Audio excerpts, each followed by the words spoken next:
I got so much motherfucking design on right now.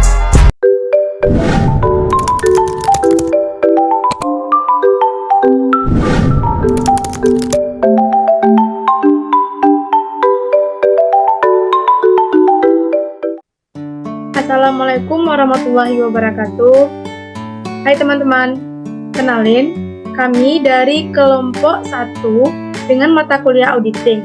Nah, pada video kali ini, kami akan mempresentasikan hasil diskusi kami mengenai materi liabilitas jangka pendek dan liabilitas jangka panjang, yang mana nanti akan ada beberapa pengertian dan cara serta tujuan dari liabilitas jangka pendek dan jangka panjang.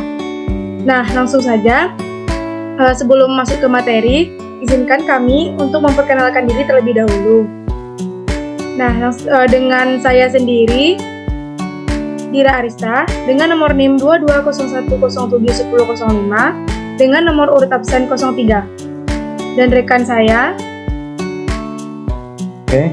Perkenalkan, nama saya Fuad Rivaldi dengan nomor NIM 22171006 dengan nomor absen nomor 4. Dan rekan saya Yosif Ramasari dengan NIM 2201071012 dengan nomor urut absen 5. Dan rekan saya Rima Rahmadani dengan nomor NIM 2201072033 dengan nomor absen 18. Dan rekan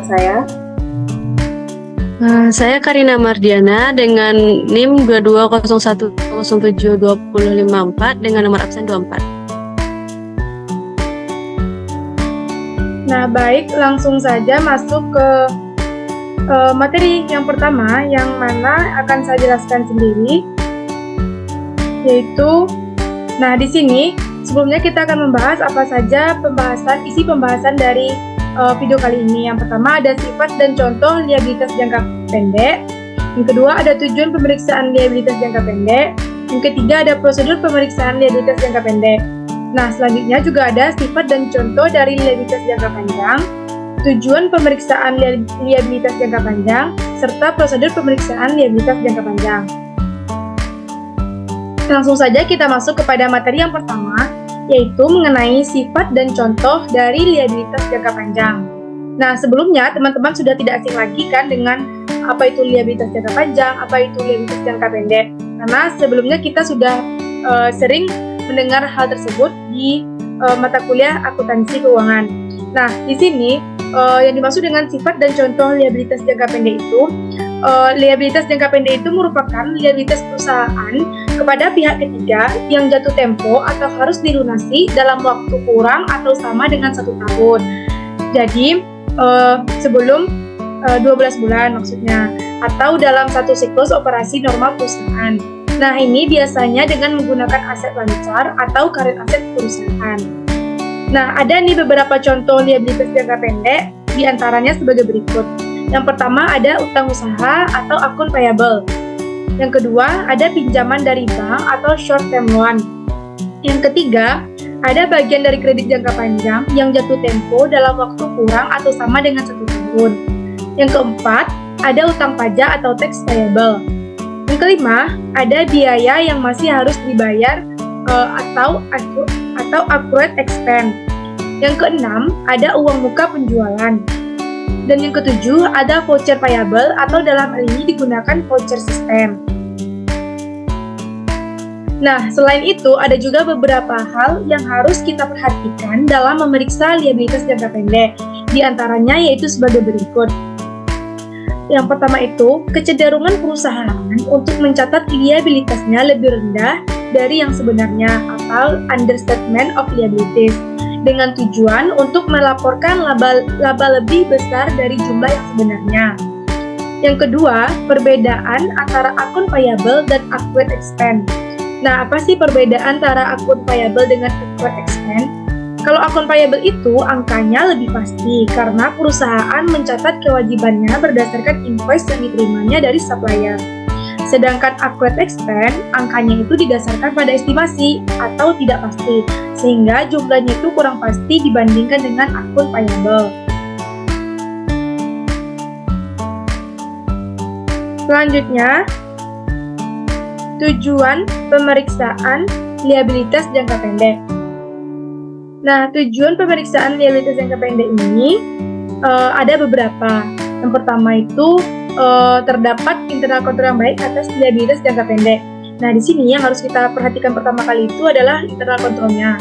Apakah internal kontrol yang digunakan dalam pemeriksaan liabilitas jangka pendek itu sudah baik dan sudah tepat. Dan yang kedua, liabilitas jangka pendek yang tercantum di laporan posisi keuangan atau neraca didukung oleh bukti-bukti yang lengkap dan berasal dari transaksi yang betul-betul terjadi atau tidak dibuat-buat. Dan yang ketiga, semua liabilitas jangka pendek perusahaan sudah tercatat per tanggal laporan posisi keuangan atau neraca. Yang keempat, accurate expense, jumlahnya reasonable atau masuk akal atau wajar, atau tidak dalam arti tidak terlalu besar dan tidak terlalu kecil. Karena kalau misalnya jumlahnya itu terlalu besar, berarti laba akan dilaporkan jadi terlalu kecil atau understated. Dan kalau accurate expense-nya terlalu kecil, berarti laba akan dilaporkan terlalu besar, yaitu kebalikannya dari accurate expense yang terlalu kecil. Yang selanjutnya, yang kelima, ada kewajiban sewa atau leasing. Nah, jika ada, sudah dicatat sesuai dengan standar akuntansi sewa guna usaha yang tercantum dalam PSAK nomor 30 revisi tahun 2015 tentang sewa. Dan yang selanjutnya, yang keenam, yaitu liabilitas jangka pendek dalam mata uang asing per tanggal laporan posisi keuangan atau neraca sudah dikonversikan ke dalam rupiah dengan menggunakan kurs tengah Bank Indonesia per tanggal laporan posisi keuangan atau neraca, dan selisih kurs yang terjadi sudah dibebankan atau dikreditkan pada laba rugi tahun berjalan.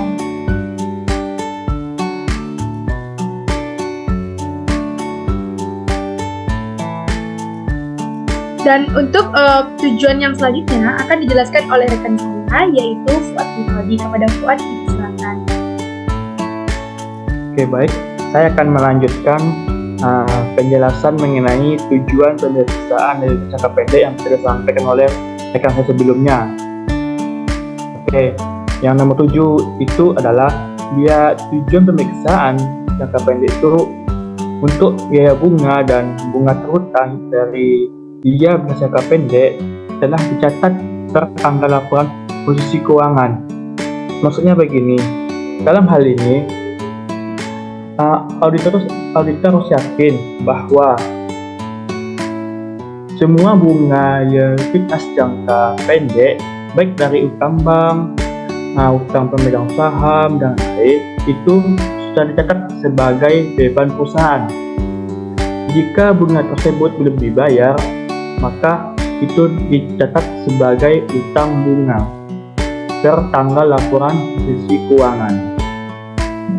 Yang ke-8, memeriksa apakah biaya bunga liabilitas jangka pendek itu tercatat pada tanggal laporan posisi keuangan betul benar terjadi, baik itu dihitung secara akurat dan merupakan beban perusahaan. Nah, seorang auditor ini harus yakin bahwasanya bunga yang dibebankan dalam laporan laba rugi itu berasal dari pinjaman jangka pendek yang digunakan oleh perusahaan dan didukung oleh perjanjian kredit yang sah. Nah, sehingga betul-betul merupakan beban perusahaan tersebut. Nah, selain itu, auditor juga harus melakukan pengecekan kembali apakah perhitungan bunga tersebut sudah dilakukan secara akurat. Nah, walaupun beban bunga tersebut telah dicatat berdasarkan nota debit dari bank, mana itu dihitung oleh pihak bank gitu. Selanjutnya, memeriksa apakah dalam perjanjian kredit telah diikuti oleh perusahaan sehingga tidak terjadinya bank default. Maksudnya apa? Nah, dalam perjanjian kredit biasanya itu bank mencantumkan beberapa persyaratan yang harus dipatuhi oleh nasabahnya. Antara lain, pertama, perusahaan itu tidak boleh mengganti manajer kunci tanpa seizin bank. Yang kedua, current ratio itu harus dijaga pada tingkat tertentu. Yang ketiga, tidak boleh tidak boleh terlambat dalam membayar bunga. Nah, jika persyaratan tersebut dilanggar oleh perusahaan, maka terjadilah bank default dan hal tersebut harus diungkapkan dalam catatan atas laporan posisi keuangan. Selanjutnya, memeriksa apakah penyajian likuiditas jangka pendek itu di dalam neraca laporan keuangan dan catatan nasabah keuangan itu sesuai dengan standar akuntansi keuangan Indonesia, yaitu EKAP, PSK maupun IFRS. Okay, next. Nah, kita masuk pada prosedur pemeriksaan likuiditas jangka pendek. Yang pertama pasti kita akan mempelajari bagaimana evaluasi internal control atas likuiditas jangka pendek. Nah, apa saja sih internal kontrolnya pada likuiditas jangka pendek itu? Nah, dalam hal ini auditor itu harus menggunakan internal control questionnaire maupun flowchart atau penjelasan naratif. Nah, karena utang usaha itu merupakan bagian dari siklus pembelian utang usaha dan pengeluaran kas itu, maka itu bisa digunakan internal control questionnaire untuk pembelian. Nah, utang usaha dan pengeluaran kas tersebut.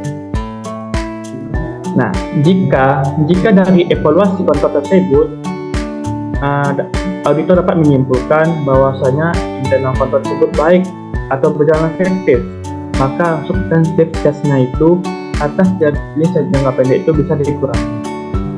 Dengan perkataan lain, ruang lingkup pemeriksaan itu bisa diatasi gitu.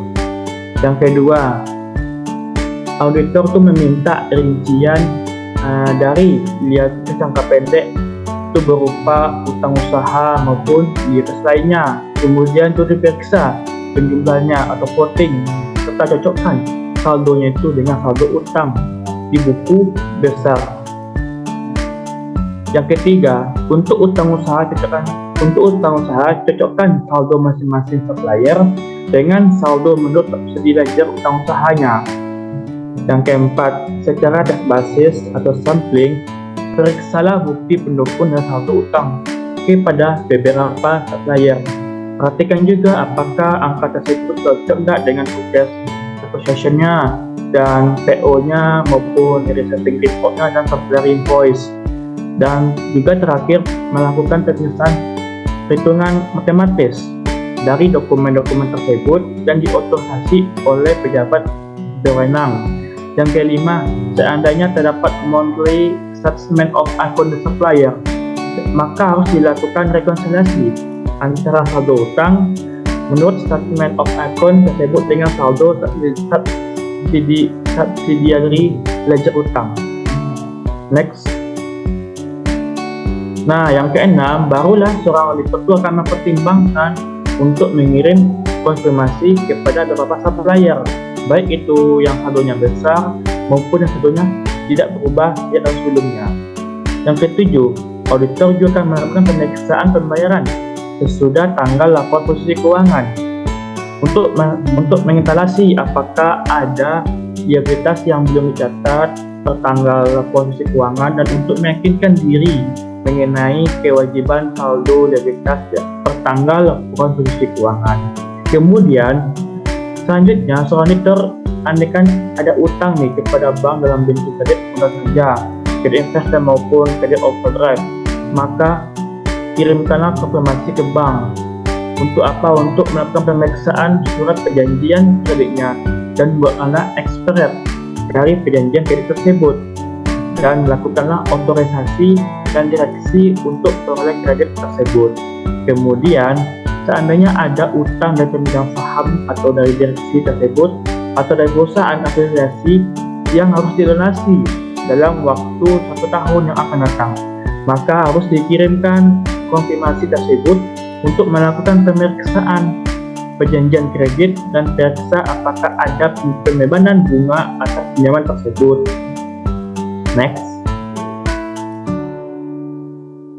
Nah, yang ke-10, prosedur ke-10 itu adalah seandainya ada utang leasing atau sewa, maka seorang auditor itu harus melakukan pemeriksaan apakah ada pencatatannya yang sudah sesuai dengan pendapatan si sewa, dan apakah bagian yang jatuh tempo itu dalam waktu setahun yang akan datang sudah dicatat atau sudah direklasifikasi sebagai biasa jangka pendek. Nah, yang ke-11, seorang auditor melakukan periksa perhitungan pembayaran bunga, apakah sudah dilakukan secara akurat dan tiap jumlah beban tersebut dengan jumlah yang tercantum pada laporan laba rugi. Ke-12, seandainya ada saldo debit nih dari utang usaha, maka harus ditelusuri atau voting apakah ini merupakan utang atau apakah ini merupakan uang muka pembelian atau karena adanya pengembalian barang yang dibeli tetapi sudah dilunasi sebelumnya. Nah, kalau jumlahnya besar atau material, harus direklasifikasi sebagai piutang. Nomor 13, seandainya ada uang muka penjualan tertanggal posisi keuangan neraca, itu seorang auditor harus melakukan pemeriksaan berupa bukti pendukungnya dan periksa apakah saldo tersebut sudah diselesaikan di periode berikutnya. Misalnya itu dengan mengirimkan barang yang dipesan oleh pembeli.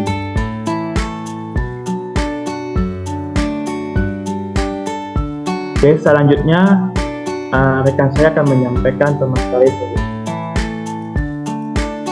Baiklah, saya akan melanjutkan penjelasan dari Fuad tadi, yaitu mengenai prosedur pemeriksaan liabilitas jangka pendek yang ke-14, di mana seandainya ada kredit jangka panjang harus diperiksa apakah bagian yang jatuh tempo 1 tahun yang akan datang sudah direklasifikasi sebagai liabilitas jangka pendek.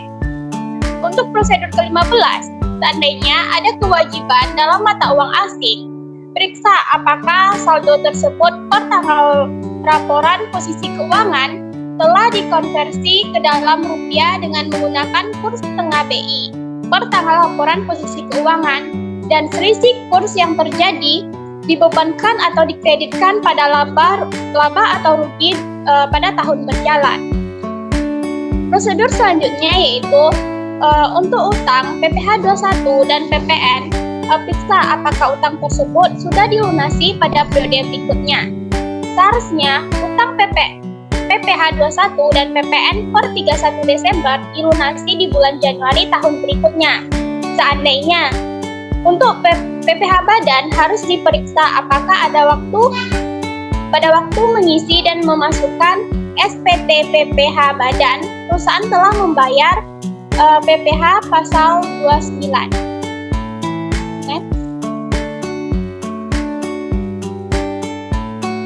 Untuk prosedur ke-17, di mana periksa dasar perhitungan accurate expense yang dibuat oleh perusahaan, apakah reliable dan konsisten dengan dasar perhitungan tahun sebelumnya. Seandainya itu harus diperiksa pembayaran sesudah tanggal laporan posisi keuangan.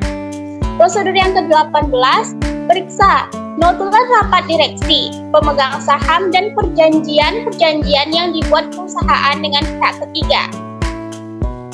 Di mana untuk mengetahui apakah semua kewajiban yang tercantum dalam notulen dan perjanjian tersebut sudah dicatat per tanggal laporan posisi keuangan. Untuk prosedur ke-19 yaitu kirimkan konfirmasi kepada penasihat hukum perusahaan.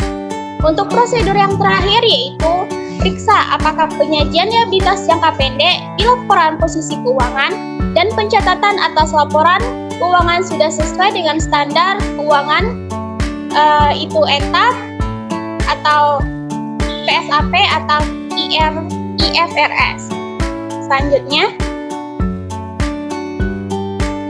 baiklah, materi selanjutnya kita akan membahas mengenai sifat dan contoh liabilitas jangka panjang, di mana menurut PSAK, liabilitas jangka panjang adalah kewajiban berbunga jangka panjang tetap diklasifikasikan sebagai kewajiban jangka panjang, walaupun kewajiban tersebut akan jatuh tempo dalam waktu 12 bulan sejak tanggal laporan posisi keuangan. Apabila yang pertama yaitu kesepakatan awal perjanjian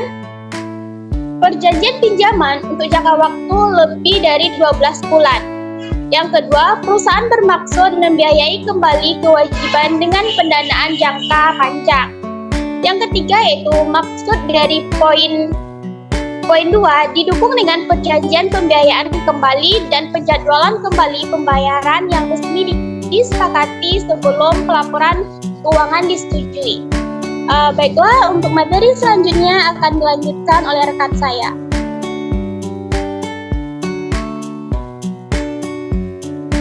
Baiklah, saya akan melanjutkan materi yang telah disampaikan rekan saya, Yosi. Saya akan menjelaskan contoh, saya akan menyebutkan contoh dari liabilitas jangka panjang, yaitu 1. Kredit investasi atau long term loan. Yang nomor 2, utang obligasi atau bond payable. Yang ketiga, wesel bayar atau promissory notes atau pro notes yang jatuh temponya lebih dari 1 tahun.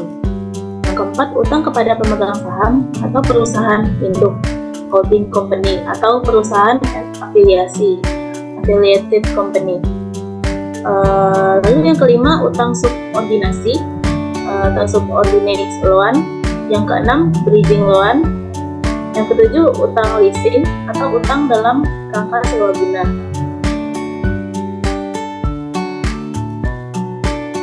Nah, tujuan pemeriksaan audit liabilitas jangka panjang itu 1. Terdapat internal control yang baik atas liabilitas jangka panjang. Yang kedua, liabilitas jangka panjang yang menjadi kewajiban perusahaan sudah dicatat seluruhnya per tanggal laporan posisi keuangan neraca dan diotorisasi oleh pejabat perusahaan yang berwenang. Yang ketiga, liabilitas jangka panjang yang tercantum di laporan posisi keuangan neraca betul-betul merupakan kewajiban perusahaan. Yang keempat, liabilitas jangka panjang yang berasal dari legal claim atau aset yang dijaminkan sudah diidentifikasi. Nah, yang kelima, liabilitas jangka panjang dalam valuta asing per tanggal laporan posisi keuangan neraca sudah dikonversikan ke dalam rupiah dengan kurs tengah BI per tanggal laporan posisi keuangan neraca dan selisih kurs yang terjadi sudah dibebankan atau dikreditkan pada laba rugi tahun berjalan.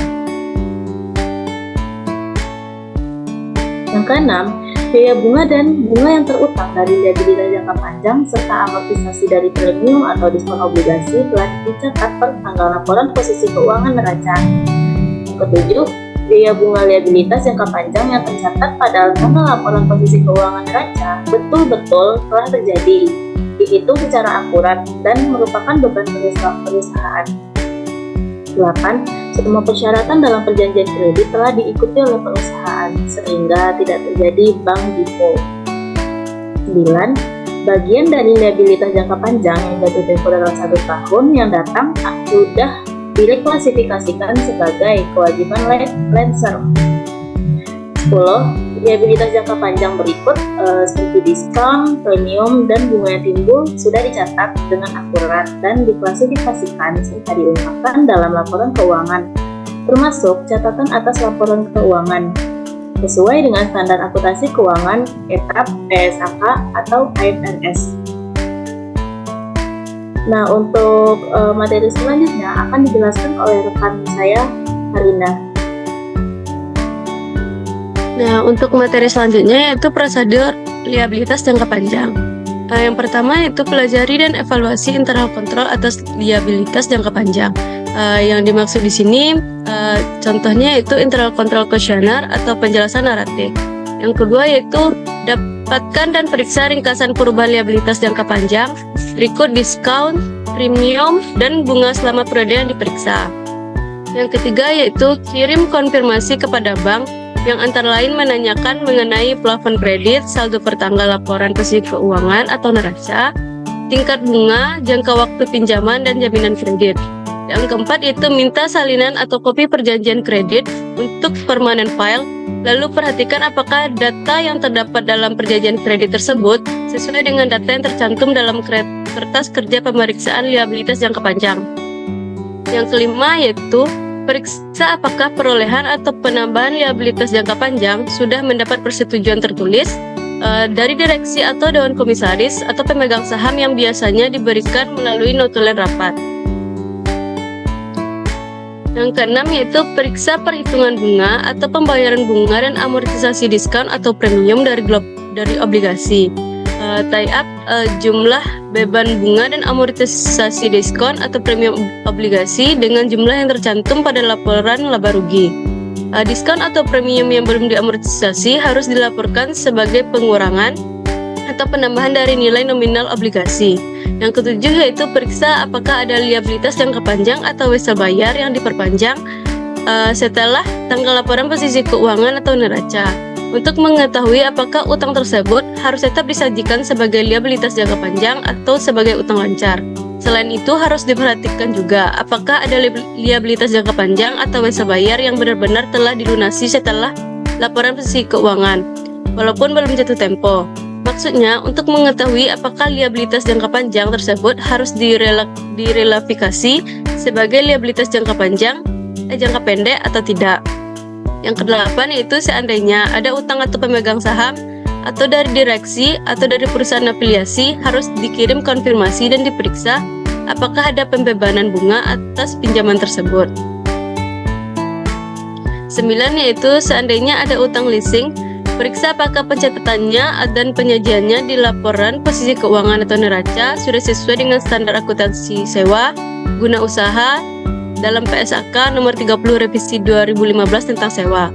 Yang ke-10 yaitu periksa apakah ada bagian dari liabilitas jangka panjang yang jatuh tempo dalam waktu 1 tahun yang akan datang, sehingga harus direlafikasi sebagai liabilitas jangka pendek. 11. Seandainya ada liabilitas jangka panjang yang harus dibayar kembali dalam mata uang asing, periksa apakah pertanggal laporan posisi keuangan atau neraca sudah dikonversikan ke dalam rupiah. Yang ke-12 itu lakukan penelaan analitis terhadap liabilitas jangka panjang dan biaya bunganya untuk melihat kemungkinan terjadinya kesalahan dan pencatatan biaya bunga. Yang ke-13 yaitu tarik kesimpulan apakah penyajian liabilitas jangka panjang di laporan posisi keuangan atau neraca dan CLK dilakukan sesuai dengan SAK etap, PSAK atau IFRS.